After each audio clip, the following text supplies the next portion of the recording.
Si no se ha sufrido un trastorno de ansiedad, no es fácil comprender la intensidad que pueden llegar a alcanzar la angustia y el miedo. La preocupación acaba acaparando todo el tiempo. No es una preocupación sobre ciertos hechos aterradores que puedan ocurrir, sino sobre todo. Así que se pasan el día preocupados por una gran variedad de cosas y no duermen. Son personas irritables, están muy tensos permanentemente y su cerebro nunca descansa. Y de forma parecida, la ansiedad social no es solo un problema de timidez. Impide a la gente vivir su vida. No van a entrevistas, no progresan en su carrera, no les gusta hacer amistades porque no les gusta sobreactuar, ni pedir a nadie que salga con ellos, ni les gusta comer en público.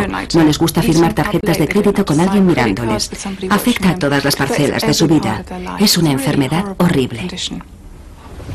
Grant Cooper, de 41 años de edad, estuvo aislado durante muchos años debido a su fobia social. Hace 18 meses se sometió a un tratamiento intensivo que le está permitiendo recuperar cierto control sobre su vida. Pero aún recuerda su último ataque de pánico en un partido internacional de cricket al que fue con unos amigos. Estaba sentado en la tribuna y tenía suficiente espacio a mi alrededor. No había demasiada gente, así que estaba bien. Pero cuando llegaron los demás, nuestros asientos estaban en medio de una fila y estábamos rodeados de gente. Y en ese momento empecé a pensar, vaya, va a ser difícil levantarme y avanzar con tanta gente, pero voy a levantarme para ir a comprar unas cervezas. No sé si podré atravesar las abarrotadas gradas sin tambalearme y derramar la cerveza. Y fue entonces cuando empecé a sentirme muy tenso y angustiado. Empecé a tener síntomas muy fuertes en las piernas. Las tenía muy tensas. Y en las 2 horas que duró el partido estuve más concentrado en las sensaciones de mi cuerpo que en el partido de cricket. Durante años, Grant había intentado sobrellevar su ansiedad solo. Incluso cuando se dio cuenta de que tenía un problema, fue reacio a hablar de sus síntomas. A menudo son enfermedades que se padecen en silencio. El trastorno de ansiedad generalizada se suele padecer durante 20 o 25 años antes de ser tratado. Esas personas viven con un exceso de preocupación. Y en algunos casos la fobia social se suele sufrir 10 o 15 años antes de que se trate. Ahora tengo 41 años. Y sí, ahora soy consciente de ello. He empezado a ser consciente de que tengo problemas desde los 13 años. Grant recuerda perfectamente el comentario del compañero de clase que le hizo sentirse angustiado por primera vez.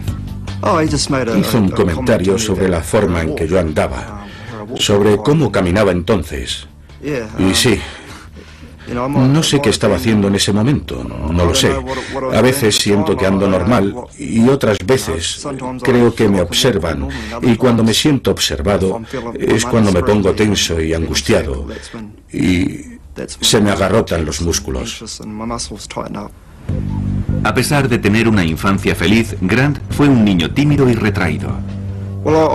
Recuerdo que era un niño nervioso y, bueno, también angustiado. Me daba miedo participar en muchos deportes y ese tipo de cosas. Era un niño muy callado y no me gustaba destacar. Pero padecer un trastorno de ansiedad no es simplemente una cuestión de timidez extrema. Las personas que sufren trastornos de ansiedad tienen quizás un tipo de personalidad subyacente muy sensible y angustiada, pero también tienen una afección que es más específica y que puede ser una ansiedad social, una fobia o lo que sea, o incluso una preocupación excesiva. Y nadie sabe en realidad por qué algunas personas desarrollan este tipo de trastornos y otras no. Es un curioso comportamiento del cerebro que no comprendemos totalmente. No sabemos por qué actúa de esa forma, si es debido a determinados percances durante la infancia, a algún tipo de vulnerabilidad genética. No sabemos por qué el cuerpo reacciona de esa manera peculiar, pero no tiene nada que ver con una posible debilidad. Estas personas no eligieron ser así, simplemente son así.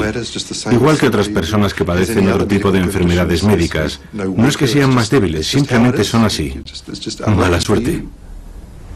Los trastornos de ansiedad afectan al 20% de la población y si se tiene la mala suerte de ser socialmente fóbico, estar con otras personas se puede convertir en un verdadero calvario.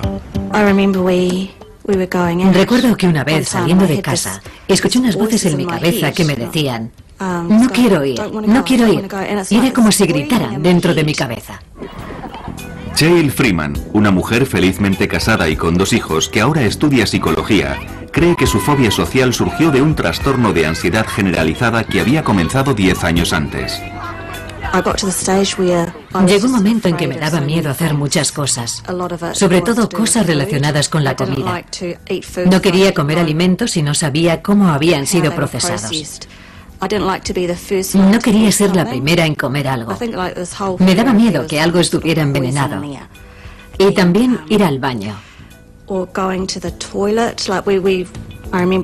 Recuerdo que en una acampada tenía miedo de que alguien hubiera podido envenenar el papel higiénico.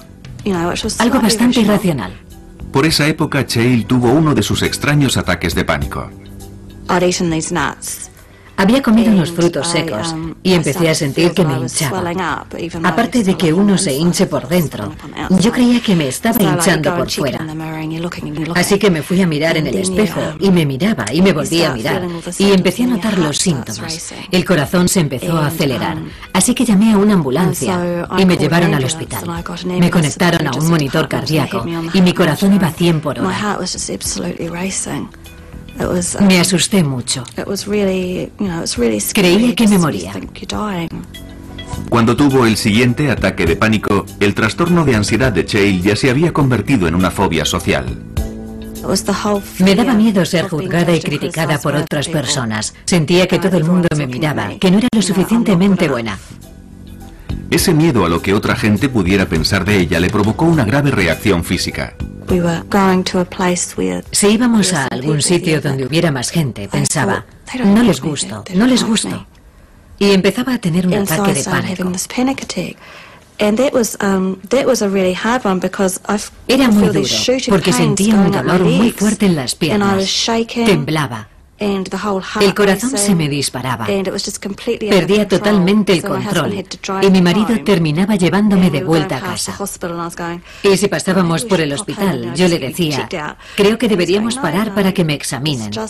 Y él me decía: no, es solo eso, estás bien. Y después llegaba a casa, me tumbaba en la cama y tenía mucho miedo de que eso me terminara matando.